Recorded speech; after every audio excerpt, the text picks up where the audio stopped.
It's Frances, and I have the pleasure of hosting this week's collab, and it's Falling for Fall. So here's a sneak preview of what all the other ladies have done.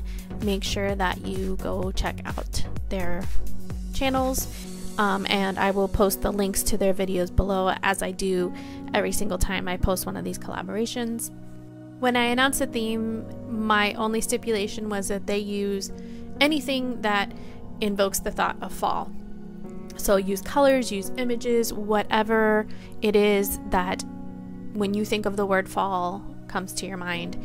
So what I chose to do was plaid. There's something about fall that reminds me of plaid, or something about plaid that reminds me of fall, and depth of richness of color. So I decided to use this red beryl, and it's a very rich wine color or plum color, and it's got a very strong gold and pink shimmer to it. So while it's a cooler tone, there's also a lot of warmth to it.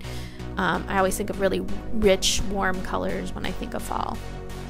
And I'm going to use this Edgeibus plate that's got all these plaid images on it, and I'll be using two Twinkle Tea polishes. One is kind of a taupey gray, and another one is a very greeny gold. And then I'm going to be using this stickier Pween stamper, because some of the finer images are a little more difficult to pick up. Not necessarily on this plate, but in general. And then I'm going to be using this cuticula to go around my cuticles. And this one smells like dragon fruit.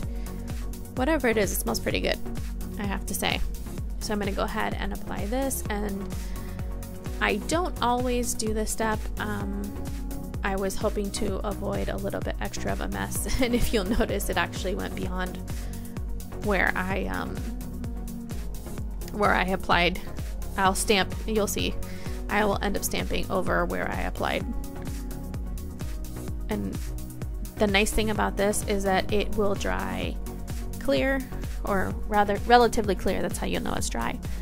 So I'm going to start with this image in the upper left hand corner,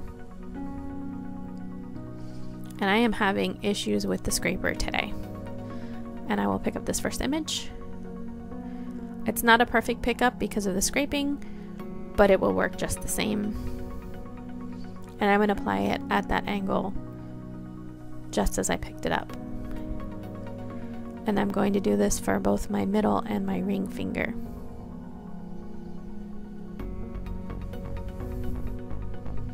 And this one actually, despite the bad scraping, picked up a little bit better. And I have to admit, I have been binge watching The Office, and Pam wears this scarf that's black with gray and gold plaid in it, and it's kind of what was my inspiration for this look. It's not even close to what it looks like, honestly, but it kind of inspired the color scheme, at least. And then I'm going to go ahead with that greeny gold, or antique gold, and I'm going to pick up those finer lines and kind of put those in the spaces where the gray wasn't, if that makes any sense at all. And then I'll go ahead and remove the liquid latex, just to show you how easy it is to remove. And it did take away a good majority of the mess, but you'll see right over above my knuckles I still had some gold. That's how large the Edgeibus images are.